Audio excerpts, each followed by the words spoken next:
The number one thing you want to think about when you're building a portfolio for travel and landscape photography is, of course, the locations that you choose to add to your portfolio. So there's a couple things that you really have to factor into it. A lot of people ask me, how do I build an amazing portfolio of travel and landscape photography? And the number one answer I can give you is you have to fill it with only your best work. And what I always try to tell people is if you look at my portfolio, there may only be 50 or 60 images in that section. And I've been shooting for many years, but those 50 or 60 images out of the hundreds or not thousands that I've shot are my favorite ones. So your portfolio essentially becomes your outward face to anybody who's trying to find you. You know, whether that's something you're showing on your iPad when you're in with clients, you're in with potential people that you want to work with, or that's on your SmugMug website or your WordPress website where you host all of your work. Faced with the challenge of building a really comprehensive travel and landscape photography portfolio, I knew that where I lived in Central Florida wasn't going to cut it. It's very flat, there's a few beachy kind of scenes, but I really wanted mountains, I wanted ancient villages, I wanted UNESCO World Heritage sites, so I picked to concentrate most of my portfolio on old European cities. But for landscape photography, you don't just have to go to places like Iceland and New Zealand. If you live in the United States, you can pretty comfortably travel within your own country. If you live in Central Florida, you may have to fly or else drive many hours, but if you already live out west, if you live in California, Utah, Colorado, Arizona, any of the places where there's natural beauty, in the West, there are so many great mountain chains and so many iconic places that are so famous all over the world. You can easily travel and take a road trip around the United States or parts of Canada to start building your landscape photography portfolio. Once you do that, you can actually keep your costs down inside of your own country. Then you can start going to some of the more exotic places. But bear in mind, exotic just means exotic to you. Somebody who lives in Iceland doesn't necessarily consider Iceland to be exotic. They may actually travel to where you live in Colorado and think it's way more exotic than their own country. Same thing with Australia and New Zealand. It's all just a matter of perspective. So one of the biggest challenges with photography is getting out and exploring what's actually around you and realizing that you're probably next to some very extraordinary and beautiful things. So if you are next to those things within proximity and you can get to them, I suggest exploring your own regions first to help you develop the base of your portfolio. When you're just starting out, the other benefit of exploring what's closest to you and what's easiest to get to is it gives you a chance to get right out there and develop your own style. So when you start out in landscape photography, you might think that you want to just capture these beautiful landscapes. But up until that point, you may not have done much of that type of photography. So as you start to take these photos, post-process these photos, you're going to start to fall into what's called your own individual style. And once that starts to happen, you'll start to figure out what you're naturally gravitating towards. So you might get out there and you might love waterfalls, you might love mountains, you might love the reflected mountains in rivers and ponds. You just might like certain atmospheres over other atmospheres, and that's going to lead you to start to determine where you want to go to help build your portfolio. But bear in mind, the best portfolios are diversified portfolios. So you not only want to have these beautiful photos, but you want to have a variety of different types of beautiful photos. So it shows that you can do more than just take photos of waterfalls, more than just take photos of mountains, more than just take photos of UNESCO World Heritage sites. It basically shows that you can do everything inside of the genre. But what will unify all of those photos together is when you start to develop your own look. The best case scenario after years of work, putting the time in to build your portfolio, is for somebody to look at your images and distinctly know that they're your images. One of the best things you can do is to practice close to home, practice on a budget, practice somewhere that you can repeat. So when you first visit a location, you may get some okay shots, but you're not really familiar with it. The more you visit a location, the more familiar you become, and the more comfortable you come with the changing environment that you're in. By spending time in locations, it gives you the ability to practice, and it also gives you the ability to come away with something you may not have seen the first time. So if you invest a lot of money right off the bat and travel to these crazy far locations and exhaust a huge budget, you may come back with some okay photos. But if you practice before you go, you have a better chance of making the best use out of that time and money spent in those different far-off locations. Once you start to feel comfortable with your surroundings and your style, and you just really start to feel like you know the types of photos that you want to capture, then it's time to travel outside of your comfort zone, outside of your surrounding area, outside of the areas that are easy for you to get to. And that's going to take a little bit of research. And what I usually do, and years ago it was different, now it's getting so much easier. The Flickr search engine still isn't that great, to be honest, but 500px is really great. Just Google searches are great. So if you start Googling the places that you want to visit, you're going to see hundreds of different photos come up. Now granted, if you do a Google search, most of those photos aren't going to be very good. But what you have to do is you have to recognize the potential of visiting an area. So each area for landscape photography will have sort of known and unknown areas. And when you know that an area is well known is when you see a dozen of the same photo come up on Google. And if you see 150 of the same photo come up on Google, then you probably know that it's even a standard viewing point. There's probably like a hot dog stand and a viewing deck and somebody who can take your photo. But for a lot of the stuff that you'll see on Google, you're just going to see daytime shots. But what you're going to get a feel of is what the mountains look like, what the environment looks like, what the little towns look like, and that can kind of base the idea of what you can go. Because the best thing that you can do in these places is to not just copy the photos that you see, but it's to get your own versions of these photos. And that takes a little bit of vision. So if you practice at home, you know your own mountain ranges, you know your own environments, then you have a better idea of how the light's going to change in these different environments, how the environment's going to change with the weather, and how that's going to play a role on the photography. And when you start doing the research on these other places that you go to, that's going to be your inspiration to feel whether or not these places have potential. So when I research a new place, something I may have heard of, someplace somebody might have told me about, I'll recognize not necessarily if there's a final photo, like that's the photo that I want to capture. That's not what I'm looking for. What I'm looking for is the potential to create something new, something memorable.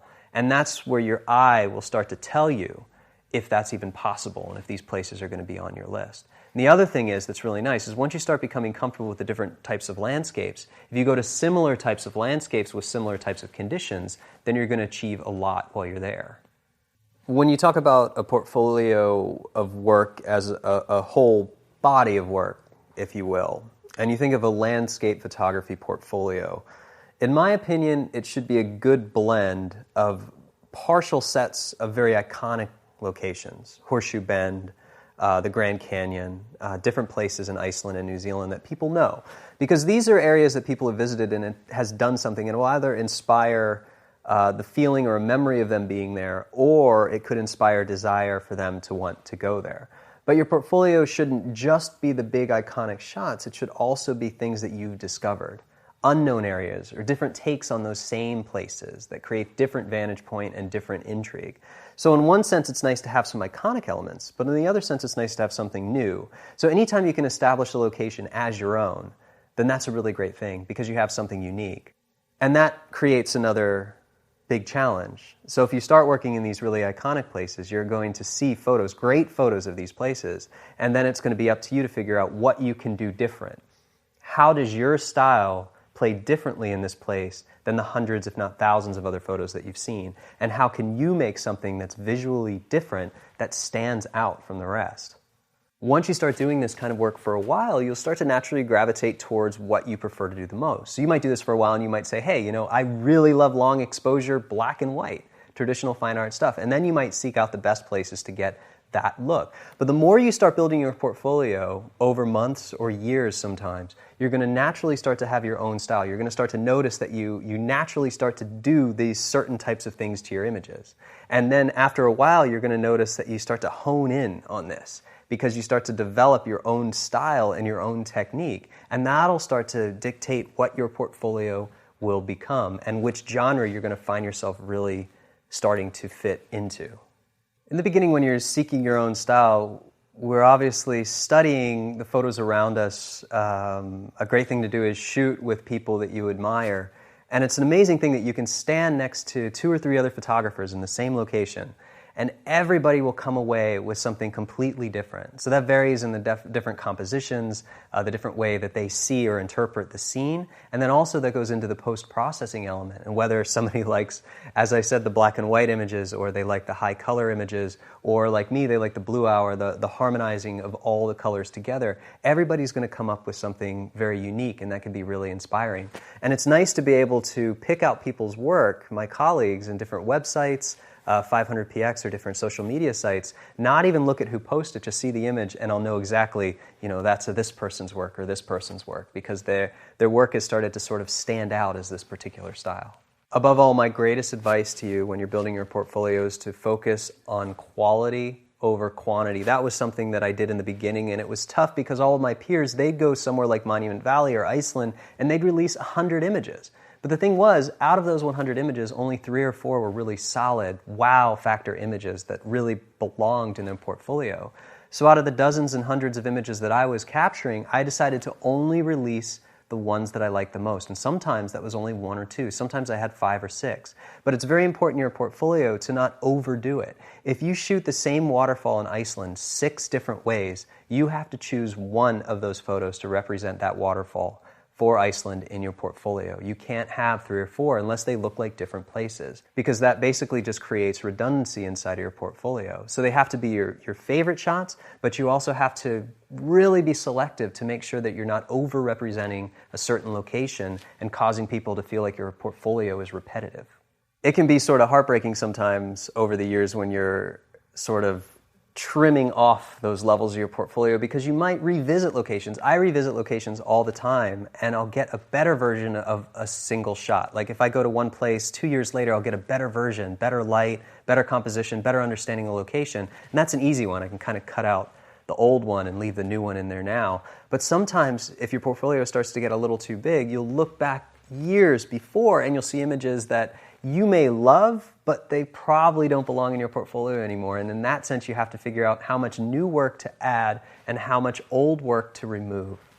I get a lot of questions about how many images makes up a strong portfolio. But the answer to that question is a strong portfolio is only made up of strong images. So I'd rather see 10 or 15 of the most awesome images I've ever seen than 100 that are just mediocre. Because if I see another mediocre portfolio, I'm just going to pass it up. But my eyes are going to lock in on quality photos. And whether that's 10 or 20, I don't think it's a big deal as long as they're high quality. In many ways, having one weak image in your portfolio can bring down your whole body of work, because people will go through your portfolio, but they'll notice that you also have some bad images too. So they're not just looking at your work and the quality of work, they're also looking at the quality you have to determine what should and should not be in your portfolio. So there's a term in photography that's used sometimes when you see an amazing photo that somebody's taken. You click on this photo, it's the most amazing photo you've ever seen. You go to their portfolio and it's filled with a bunch of photos that don't even make sense, almost like it's a completely different photographer. What that tells people, and that tells me, even if it's subconsciously, is that this photographer just got lucky that one time. Or if I see a great photo, bad photos, and a great photo, that means that they may have gotten lucky twice. But if I see 6 amazing photos, to me that shows consistency. So your portfolio isn't just about quality, it's about quality and consistency. To sort of wrap this up about building your portfolio, the best thing you're going to be able to do is just to have experience doing it. You're going to have to look at those images. You're going to have to make the hard decisions of which ones you want to cut out. Sometimes it's heartbreaking. You can use them for other things, maybe just not the face of your portfolio. Another great thing you can do is have your friends, people you trust, review it. Have people just look at it. Sometimes people who have nothing to do with the photography industry. Don't show a fashion photographer your landscape images. Show landscape photographers. But then show somebody who doesn't even do photography. Show your mom. Show your brother. See what they think. Try to find out if people are having a certain emotional reaction to an image, whether that's the color, whether that's the texture, or the location. If you're getting a feeling from somebody, if you see somebody watch your photos or view your photos and actually have some sort of emotion, then you're on the right track. If you ask them, and this is the toughest thing you're gonna find, you may have your favorites, but when you start showing your portfolio to your peers, to your prospective clients, or even friends and family, you may love a photo, but everybody else says, I just don't get it. And that's when you really have to make that hard choice. Is it that I love that photo, or is it that it's actually good? And sometimes those are two different things. So don't be discouraged in the beginning. You are going to make some mistakes, but just really concentrate on finding the ones that really lead the pile of work that you've achieved in these locations and focusing on there. And this is also not something that you have to get right at first, because a portfolio is something that's a constant work in progress. The years that I've been shooting, I am constantly adding new work, removing other work, and getting that portfolio to be a consolidated and concise, small body of work that I'm proud of.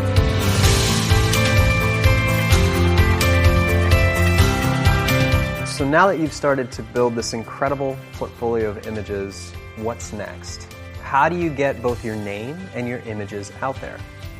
For me, the answer to that question was web and social media. So I initially started a blog called blamethemonkey.com where I was able to post the photos that I was getting, the photos that went into my portfolio, and also have a story to go along with them. So I like to combine words and imagery to try to captivate people with the visual element and the story element.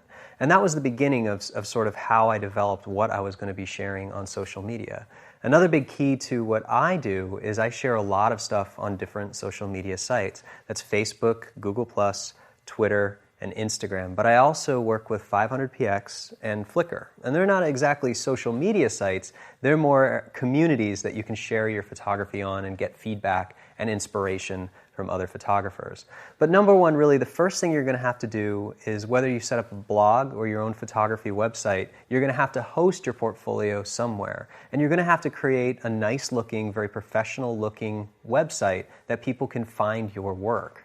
My portfolio is hosted on a SmugMug website, and that's elialocardi.com. That's basically what I consider to be my face to anybody who's looking for my images. And when I upload my images, they're all keyworded, named, and they have descriptions so that I know when people search images on Google or Yahoo, I'm hoping that with those descriptions and those keywords, they become very index friendly. In other words, the search engines index those keywords, and when people do image searches, my hope is that they come up. But either way, anytime somebody's vetting me or I'm trying to approach a company or a client, I can send them a link to my website, and I know that they'll see the website, they'll like the way it looks, and they'll instantly be able to go in, click on my portfolio, click on my bio, click on my past experience, and see if I'm somebody that they want to work with.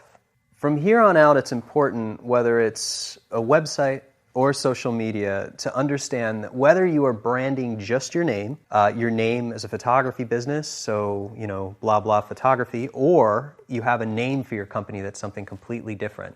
Whether it's just your name with photography, or this name of a company, they all become a brand. So as soon as you put your work out there, your name or your company's name now becomes a brand. So it's important to be professional and consistent with whatever you post. So just as we talked about in the portfolio section of building your best body of work, this has to be your best face forward. So you want to concentrate on the web design. If you don't know how to design a website, you can hire somebody to create a website. There's plenty of templates. If you start a SmugMug account, you can actually create a template and you can build right from there. SmugMug's really easy. It links right to your Adobe Lightroom catalog. You can upload directly from there or through their interface, and you can very quickly create a dynamic portfolio of images. The other thing with your online portfolio that's good is keep it fresh and keep it updated. So if you shot a lot for 6 months, you have a lot of new work, you have a lot of new projects, things to write about, then make sure you're constantly updating your page to reflect your most current projects that you're proud of.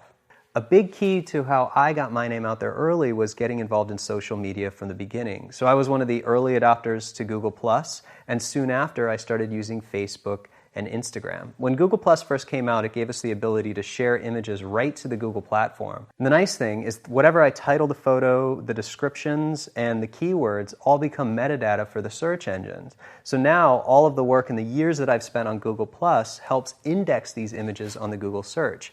Google Plus also still to this day has a great community of photographers, a really engaged community of friendly people. So I've been able to upload my work, comment on other people's work, and blog on this really great platform of amazing people. And I've been able to create and curate some really good stories that work in Google search. But above that, through Google Plus, I've been able to make contacts in different parts of the world. I've been able to make friends, people I can call up or email if I'm in different cities that I can go and shoot with. So that was a really great key for me to initially get my work out there. Soon after, Facebook followed up with having a subscription-based climate. So before it was all friends, but then they started to add followers, they started to make more robust business pages, and some photographers took it to where they made a business page, and some of them, like me, kept everything on a personal page. It's hard for me to say what's more important on Facebook, whether you want to keep things personal and whether you want to keep things as a business page. For me, I like having a personal page with high engagement because I feel there's less barrier between me and my audience. So people feel like they're talking just to me. They're not talking to a page called Elia Locardi Photography where I occasionally comment. But here's the really important distinction between creating a Facebook business page and creating a Facebook personal page. It's really how much time you want to put into it. So for me, making social media not just a part of how I wanted to get my work out there, my name out there, but to make it part of my lifestyle and part of my business, I wanted to post every day. And for years, I would post on Facebook every day, Google Plus every day, Twitter multiple times a day, and Instagram every day as well. I've started to taper that off a little bit because I have gained some success and traction on social media. But in the beginning, it's going to be important for you to put out content. So whether that's on a business page format or that's on a personal page format, Google Plus and Facebook, it's going to be important to do regular content that's both engaging visually and engaging in a story fashion. So you're going to have to figure out a way to sort of pull people into your work. It's not just a pretty picture that they're seeing a story. You're giving them some intrigue, giving them something to follow, giving them something to share, or something to comment on. A lot of my favorite photographers on Facebook will share beautiful images of their portfolio, and they'll also share really inspiring words, quotes, different things that people would share organically anyway, combined with those images, and then you'll see somebody maybe at they're at their office today, and they're not feeling great about their job, but then they see this beautiful image, then these really nice words, so they share it, and then your work starts to get out there.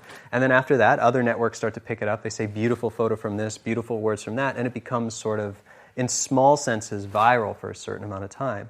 So social media isn't for everybody, and you don't have to go the route that I did. You don't have to have social media on every network. But I do urge you, whatever you choose, if you choose Facebook or Google+, Facebook Business or Personal, be ready to put the time in. And that time really is about consistent posts and a consistent message. Because this, again, is not just going to be your outward face. Like, think about a website kind of being somewhere where people can always find your work. They know they can go to your website, they know they can find your work. But if they visit you on Facebook, they expect to be able to interact with you. On Twitter, they want to be able to tweet directly to you and interact with you. So in Facebook, it's just as important to post consistent content as it is to engage with the people that are engaging your content. So you can't just post something, forget about it, and let a few people comment. Because if you don't reply to those comments, it's likely that they won't continue to comment. In a similar fashion, you have to go to their work, to their pages, and engage, to like, comment, reshare. You have to basically put yourself part of these communities. And you can't just think of social media as an outpost to sort of blog or send your message out. You have to think about it as a community, and you have to nurture a community, just like you do in any other community you do in real life. And it's funny to call it real life and social media, but it's true. You can't just talk about yourself when you're out with your friends. Just talk about yourself and not engage them as well in a conversation. You have to think about social media as a conversation too. The longer you can keep a post or that conversation going, the more potential it has to travel to new audiences. But here's where it gets really great. You are building real-life contacts. So having a large, heavily followed profile on social media, even a modest profile on social media, opens the doors to be able to communicate with different companies, different organizations, and different people all over the world. Social media in the beginning, even in 2012, helped me make connections in different parts of the world. People in Singapore, for example, reached out to me and asked me if I'd come and do a workshop just because they had seen my photos on Facebook and Google+. And that sort of spawned a series of trips to Singapore, both for business, for photography, and different types of just pleasurable trips to Singapore. So a lot of the people that I've met, and some of my best friends to this day, I've met through social media and through making those connections by just engaging with the community. So that's very important. You can't just think of it as a platform that's not real life, where you're just talking and interacting with a fake community. These are real people that could become real contacts. You never know who's going to see your images. You never know who's going to comment on those images. They could be the heads of marketing departments at different companies. They could run different photography companies themselves. They could work for tourism boards. The more you can get your work out there and the more you can be approachable, the more people feel like this is somebody that I can actually talk to. A person, somebody that's very personable and nice. This is going to open up a lot of doors for you, and it's going to give you the ability to create a whole collection of new contacts that you would not be able to do in your local community alone. Other social media that's very important, Twitter is very important. It's very easy if you're writing blog posts, if you find interesting content that you're curating. It's really easy to share things that you care about, share the content that you're already sharing on different platforms, and engage on people on a one-on-one level. Twitter is a really fun thing to do. If you post something to 500px, you can tweet, I've just posted this new image of Singapore to 500px, and then people will engage that page. Or you can reshare somebody's image that you really like or some article. So it's a fun sort of news, headline-driven thing. So think of Facebook as a community where you can have a long post or an image, and Google Plus is like a blog roll. But you think of Twitter is sort of a headline. So instead of writing 3 or 4 paragraphs about the image you captured here, you write one line, you write one sentence about this beautiful capture of this place during sunset to try to engage people with the words in the image, but in a small context of sort of a wow sentence. And then that stuff will start to get sort of engaged and reshared.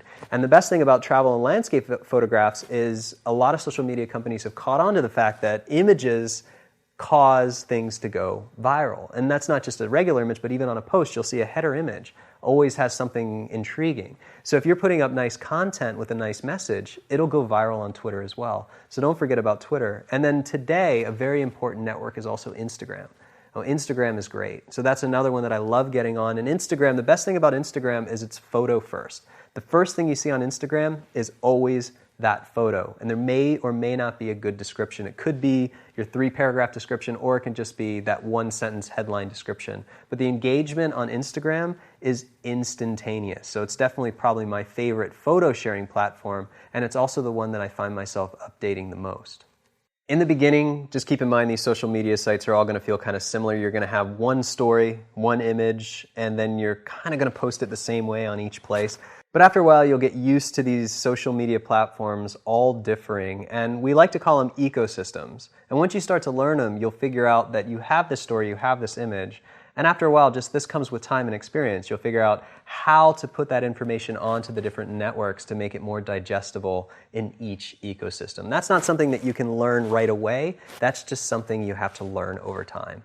One of the biggest goals for building social media is follower count. Obviously, a heavy follower count speaks volumes about your social media, but in this day and age, we can buy followers, so that doesn't really mean anything if you don't have engagement. So what I tell people is better to build things up slow. Please don't buy followers. Don't be part of that system. But what you want to do is you want to have engagement. So if I have 10,000 followers and really high ratio of engagement, a company is going to see that engagement as actually what they want. If I have 1 million followers and I have the same engagement of somebody who has 10,000, they're going to be able to see that I've either purchased followers, or even worst case scenario, nobody cares about the stuff that I'm posting. And to a company, that's detrimental. They want people who have a ratio of both high follower count and high engagement. And the best way to do that is to build it up over time. If you get put on lists, you get spikes of followers, but what can happen, this danger will occur that you'll have so many followers and so little interaction that it'll make it seem like you're not posting anything interesting that's engaging your audience. The bottom line is a high follower count will give you leverage if you're trying to work with different companies on social media projects or shooting projects where you're sharing the images that you're capturing. But saying that, interaction and engagement is the most important thing for sustainable business. So yeah, having that big follower count might get you a few projects right off the bat, but if you can't keep your audience engaged and interested, then you're going to fail in the long term in social media.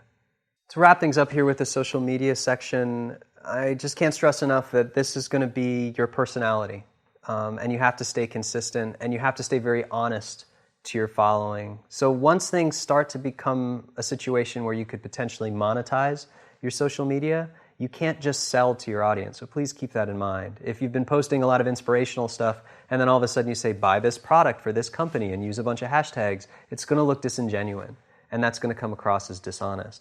So it's a constant sort of give and take. You want to give your audience something that they want to consume, engage them in an inspirational way without trying to overmarket or oversell something on your social media. So it's a big danger. So as you start taking on these projects with companies, just bear that in mind. A lot of things that you can do on that corporate level can damage your social media. And if it takes you years to build social media to the point where you're really proud of it, it can just take a few short days of bad posts, of over-salesy posts to destroy it and have people kind of lose respect for you. So it's a big ecosystem, but the best thing you can do is just be honest with everybody. Be yourself. Bottom line with everything here is to keep consistent throughout social media and your web presence. So you want to make sure that if you're going to play the long game and you really want to make this last, if you want to build an engaged following, then you have to stay consistent and honest with that following.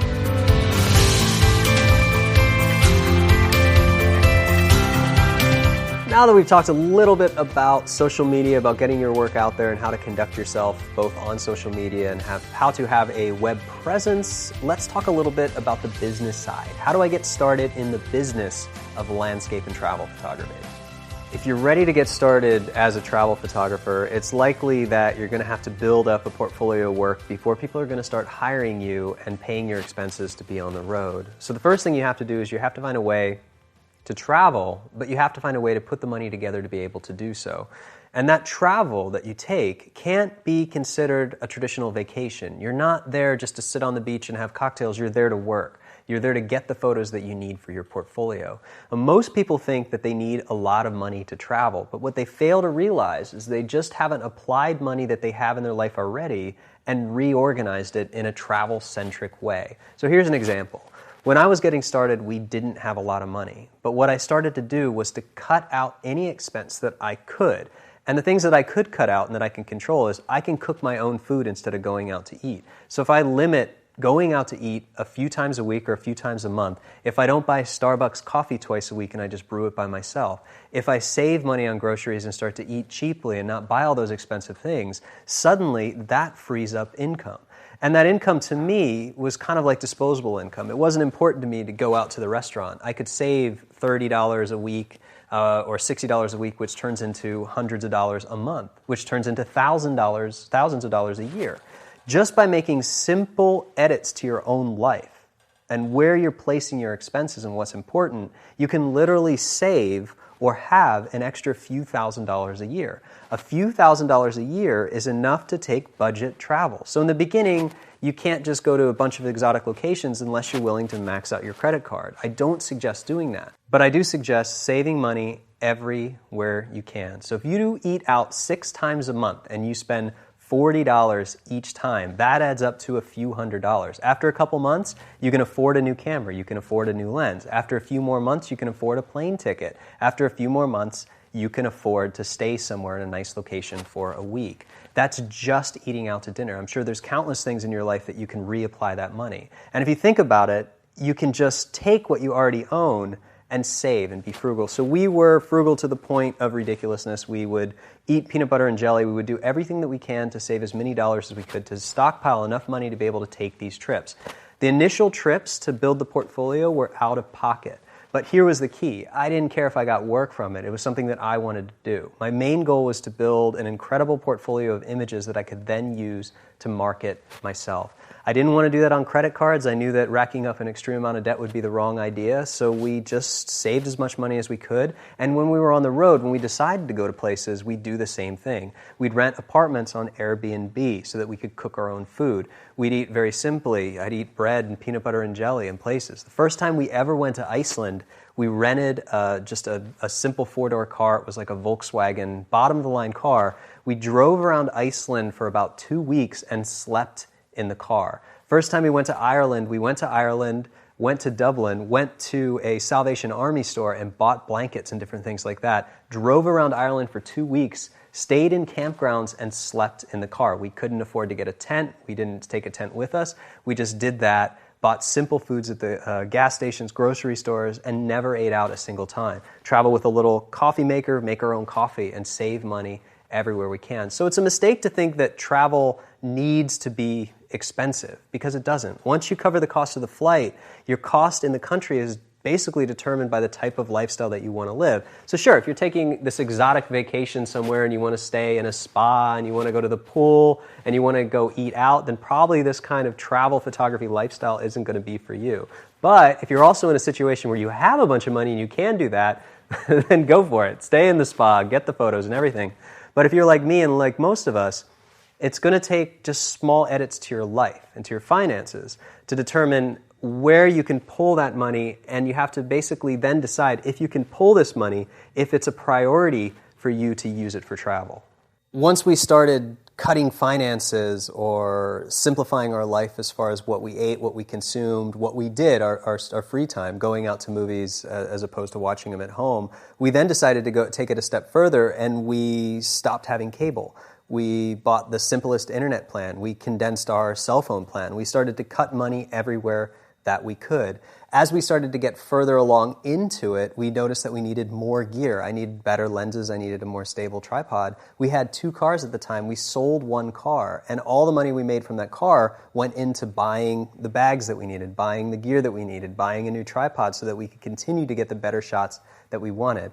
I was also lucky to travel with my wife, and together we were able to sort of condense our lifestyle down. So it wasn't just me, and I knew that I didn't want to go alone. We wanted to do this together. So both of us worked very well together to be able to just keep things as light and cheap as possible. And every extra penny that we saved went towards travel and went towards creating this body of work. Talking about doing all these things to your life and simplifying things down to a point where you can make travel a priority is definitely one thing, but you'll find, and I find, that a lot of people talk about wanting to do this, wanting to be able to simplify their lives, wanting to be able to travel and become a travel photographer and make that a priority. But the fact is, a lot of people aren't willing to give up what makes them comfortable. So for a lot of people, eating out makes them comfortable, having nice clothes, having nice things, having a home, all these things. They become so comfortable that they're not willing to get rid of them. So this type of lifestyle, and for us in particular, required a lot of sacrifice. In the beginning, we shifted these priorities so that we could make travel the number one top priority, and I really did want to become a professional travel photographer, so that was the main goal. But underneath all that, it was more important to me to have these life experiences, to be able to travel, to be able to create a really great portfolio of images, because I knew that that was going to be the most important thing. And if I could create a portfolio of images that I was proud of, I knew that I'd later be able to market that into something that I wanted to sell, or to be able to work with different companies. But in the beginning, the travel was more about inspiration. So we were inspired to simplify our lives. We were inspired to let go of things that made us comfortable so that we could transform our lives into lives that could be enriched with different types of travel. And while we were in these locations, I aggressively shot every day, morning to night, to get as many images as possible. So friends and family, they were like, wow, it must be nice to take vacations all the time. And I didn't really have anything to say that. It's like, I'm not on vacation. I might be in Greece, but I'm working. I'm trying to build a portfolio. It's hard work. We're doing a lot of research on the locations, on the vantage points and everything, and trying to make the few days that we can afford to stay there matter as much as possible. So in other words, just use what little time we can afford to get the best images we can. I know not everybody's going to be able to transform their lives as much, or you might have kids, you might have different things that are going to keep you or prevent you from traveling really far at first. And that's why I suggested traveling close to home. Make it a family trip around the Midwest or the west of the United States, where you can start building a landscape photography portfolio and then start working from there. Now, one thing that's really important to understand is it's not a race, because a race is just going to get you quantity, it's quality. If you shoot great images, they will stand up and they will stand the test of time. I've spent years building my portfolio to get it to where it is today, and I did that very patiently with whatever resources I had available.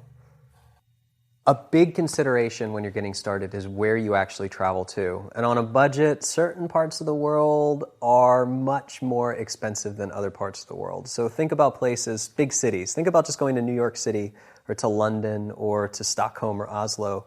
The cost, not only to stay when you rent somewhere, but the food is astronomical compared to the US dollar and the normal United States. So these places, starting out, you're probably going to have way less time on a budget. But if you go to other places, if you go to Central or South America or Southeast Asia, the living costs are a fraction. So if you go to Cambodia or you go to Thailand, you may be able to get a guest house for $30 or $40 a night, and then your food costs are only a few dollars a day. Where in London, it would be 5 times that. So what you can start to do, if you think about the biggest costs and the investments in this in the beginning, are one, it's going to be a plane ticket if you live in the United States. It's always expensive to get to Europe or Asia. But once you're there, travel can be pretty cheap. So we'll start with Asia. If you think about starting out in Cambodia, exploring the areas, then you can fly to the different countries or take a bus.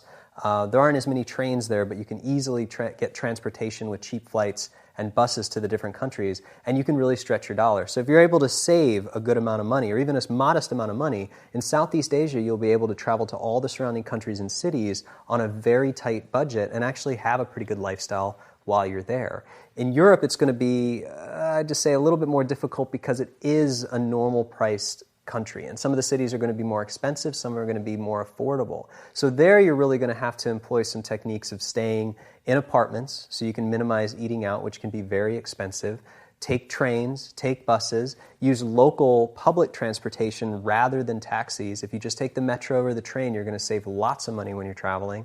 When you're booking places, like if you're booking Rome or Paris, don't stay inside of city center because that's going to be hundreds of dollars a night. If you stay just outside city center, stay close to a metro station or a train station or bus stop, and you're going to save quite a bit of money, and then you can just take the bus in. You'll have to leave a little bit earlier, but you're going to save a ton of cash. When you're inside of Europe, you can take trains everywhere. So it's all about finding places that are affordable to stay and maximizing your time. So if you are working at a job right now where you can't break away for more than a couple weeks out of the year, you need to plan those 2 weeks. And if you're just doing 1 2-week vacation or 2-week vacation, 2 2-week vacations per year, you're going to be able to save the money using some of those methods. However you can save money, you're going to be able to afford these trips. And while you're going to afford these trips, then it's about maximizing the potential when you're there. So start out, when you want to really build a diversified portfolio, start in some of the more affordable places in the world because you're going to be able to spend more time in those locations as opposed to the more expensive locations.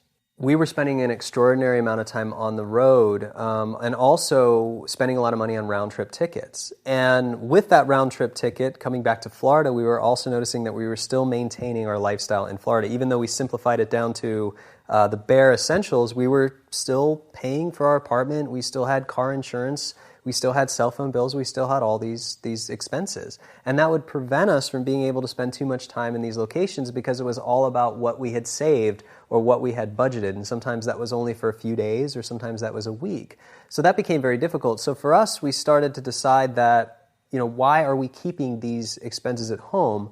Why don't we just sell everything and start traveling full time? So since March of 2012, my wife and I have been 100% location independent. We basically sold everything that we owned or canceled any payments, simplified everything down, put everything into a 5-foot by 5-foot AC storage unit that we couldn't get rid of, and we've been traveling with one-way tickets ever since. So we took that same amount of money that we were investing in maintaining a lifestyle inside the United States, and now we are transferring that directly into maintaining a mobile lifestyle. So we're already able to afford a really modest mobile lifestyle with a small apartment in the United States, but now taking all that money together and focusing it 100% on travel has given me the ability to now travel longer in these destinations.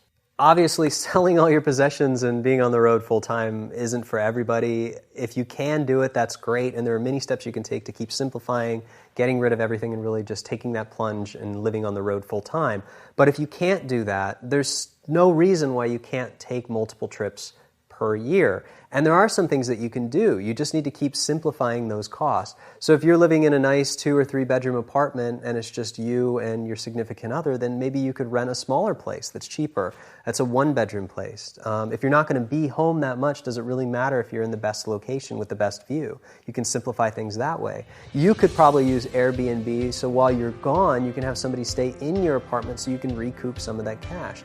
There are tons of ways to make up the extra money to be able to travel, but it's going to take some cleverness and creativity on your part to make sure that they can happen.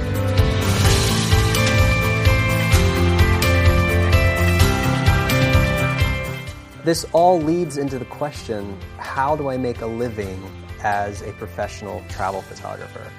The answer to that question, I wish it was an easy question, but photography changes all the time. Quite a few years ago, we didn't even have photography and social media. Photography wasn't very viable on social media to be able to build an audience. We're living in a time where things change so rapidly. The climate and business changes so rapidly that we have to stay on top of all these changing trends. So if you think about photography traditionally, and in the past, it's had a lot to do with the actual photography. So you'd take photos, you'd sell photos, whether that's in print or you'd license photos. You might work with Getty, Corbis, or Alamy, or one of the big stock companies, and you might make a pretty decent living on it. Well, those times have changed so much because of the advent of micro stock and different sites. Right now, you can get on 500px, you can license your images through Getty on Flickr, but you're not making a lot of money. It's a small percentage split, and even the large percentage splits are not that significant in the income based on the price that they sell and license, whether it's royalty-free or rights managed. That is a very difficult business to succeed in. Same thing with the print market. There are a few landscape photographers out there who are making a lot of money with prints, but again, that fall off is very fast. So while there's a few people at the top, there's not a lot of money to be made. It's not that I'm saying that there's no money to be made. I'm just saying that it probably sounds funny for me to tell you that even though I'm a professional landscape and travel photographer, I make the minimum portion of my income from selling my actual photography. If you invest the time in yourself, if you invest the time in building a profile on social media, on the web, in only sharing your best images and building the best portfolio possible, if you spent time to keyword, make sure that the metadata is correct so that everything is indexed and searched, you can assure that you're putting the best work you could possibly create out into the world and out into the internet, then eventually, after a series of months and sometimes years, you're going to create this net of areas and images and stories that people are going to find and they're going to notice. And that's going to start to attract businesses and people towards you that are going to offer to hopefully pay you or want to buy an image or want a print of an image or want to license it for a magazine or a billboard cover or different things like that. But the first thing you have to do is establish that net. You have to cast it wide to be able to pull in these types of people and these potential clients. And what's interesting though is when I started doing this, I kind of thought this was the business that I'm going to be able to attract. But every 6 months, I'm amazed at the different possibilities that come in that I had no idea would even happen. Just other opportunities that I never even thought of, because it's not me always pushing myself at different companies and pitching things to different companies. Often now, it's people coming to me with ideas and different things that I wouldn't have even thought of myself. Something that I also noticed very quickly was the potential to work with different tourism boards. And you can always reach out to local tourism boards and ask them for assistance, maybe in exchange for blogging or exchange for some of the images that you capture. A lot of great tourism boards all over the world will help host maybe some of your accommodations, or at least get you discounts or give you advice on some of the places to shoot. Or at the very least, they'll reshare some of the images that you capture and help spread it throughout their audiences. So I've worked with a couple great companies and a couple great tourism boards, but my favorite one most recently was Queensland, Australia, and they reached out to me directly because of the images they saw on my Google Plus profile. One of the people that worked in their office was actually a fan of my work and requested me specifically for part of this project where they took about 30 different bloggers and Instagrammers and photographers and sent them to different parts of Queensland to highlight and share these regions. So what happens in tourism is tourism to certain areas becomes very polarized. So if you think about Australia, if you think about Sydney, Australia, whether you've been or you haven't been, things are sort of popping into your head, the Harbour Bridge, the Opera House, these very iconic things in Sydney. But did you know some of the coastline of Sydney and northern Sydney is some of the most stunning coastline for photography in the world? There's all these little places around that they're trying to divert tourism into because there's so many other beautiful places in sustainable business. Tourism board's job is to work with all of these people coming in, manage the tourism, and start to diversify it.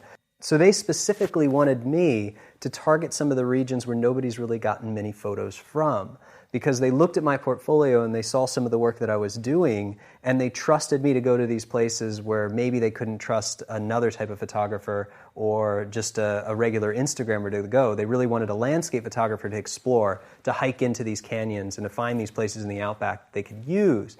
And recently, actually, they came back to me, now this is months later, they actually bought 5 or 6 of those images that I shot. So they already brought me out there, they paid all of our expenses, they flew me in helicopters to different islands, over different ridges to help get all these photos. Didn't ask for any of the rights or licensing for them, just wanted me to share on social media using the hashtags. They give me a media kit telling me what I should share, who I should mention, who's responsible for funding the project.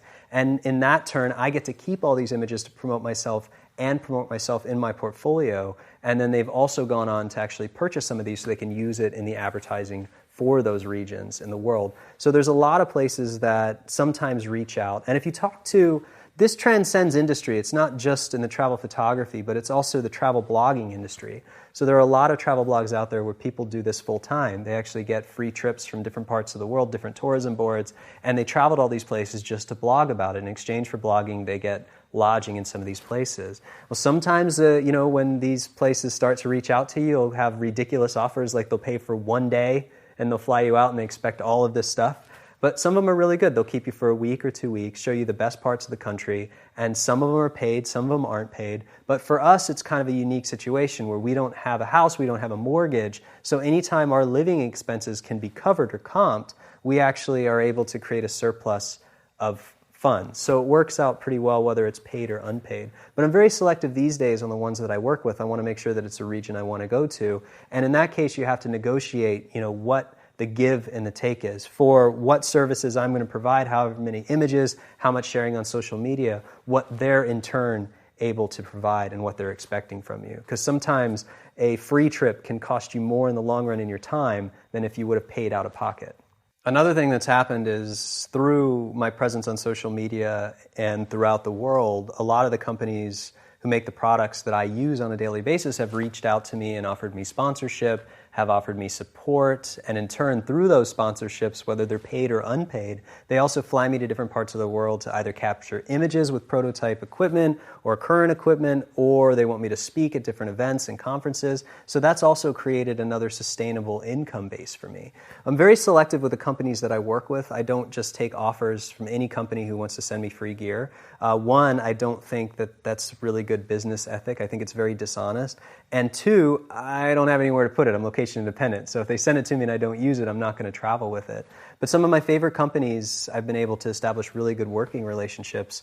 And now, whether it's them pitching to me or me pitching to them, I'm able to work on some pretty cool projects all over the world with their support. A big part of what I do also has to do with my background of education and now teaching workshops, whether they're just photography workshops or post-processing workshops worldwide. And if you're watching this, you've already purchased the tutorial where I'm about to teach you photography on location and in post-processing. So I do this all over the world. I do this for official conferences, different companies, different events, but I also put on my own workshops called Moments in Time in different parts of the world too. So basically everything, this all boils down to my success was greatly to do with social media and really marketing myself, telling very honest stories online, blogging, reviewing and things like that, and getting my name out there. But the main way that I was able to become successful in photography was about diversifying my revenues of income. So I wasn't just trying to do licensing. So licensing helps. I don't do a lot of licensing, but companies do contact me. They want to license my images, but I don't count on that as my source of income. Same thing with prints. I occasionally do prints. Prints is something that I want to get into more, so I can't really tell you guys what the best avenue to do in that regard is because it's something I personally haven't set up yet, but I think if you treat it as a casual income, it could be very beneficial. But my success has really been based on diversifying, is taking on teaching projects, speaking projects, different types of sponsorships, ambassadorships, different tourism initiatives, different social media projects, different product development or consulting kind of things. Everything is photography, but it's related to the photography industry and now the travel industry. So I've been able to kind of make a lot of contacts and build these really cool projects out of a concept. So I'm not using any working model. I'm just trying to observe the trends that I've found in the industry and social media and just the contacts of people that I know to start building new opportunities for myself. And I really think that's the key in photography today, is to not become stagnant. It's like, yes, you have to shoot, yes, you have to have a style, yes, you have to market yourself, but you always have to look for the next opportunity. Because 2 years down the line, it's no longer going to be sustainable or easy to get into. So the key is really observing the trends and figuring out where you can carve your own niche in the photography industry. Because we're having this conversation today means that you've purchased this tutorial about cityscape and astrophotography, and maybe you even have purchased the tutorial for landscape photography and post-processing. And that means that it's a genre that you love. And truth be told, this is not a genre of photography where you can make a really easy, quick, sustainable income. And what I mean by that is if you picked up a camera and wanted to become a wedding photographer, there are steps you can take to start shooting weddings today, shooting events. If you're a portrait photographer, you can start working on the studio portfolio stuff. You're working with real clients, real projects. You can advertise yourself as this type of photography. If you're choosing this path of landscape and travel photography, it's a much harder road to go down. It takes a long time to build a business. And what you have to remember is it's something that you have to be passionate about. It's something that you have to love, whether or not success comes. Getting into photography, I had no idea that I'd be sitting on this couch talking to you guys today. A year ago, I had no idea I'd be sitting on this couch talking to you guys today. It's just that I've taken a lot of chances and I've observed the trends and I've tried to figure out what the next thing is going to be. And I'm a firm believer that if you do hard work, if you do great work, and you get your name out there and you build a foundation for your business of integrity and high quality, then the work will find you, because you're only as strong as your reputation. So as long as you work hard at it, as long as you love what you're doing and people can read that passion, I firmly believe you'll be successful.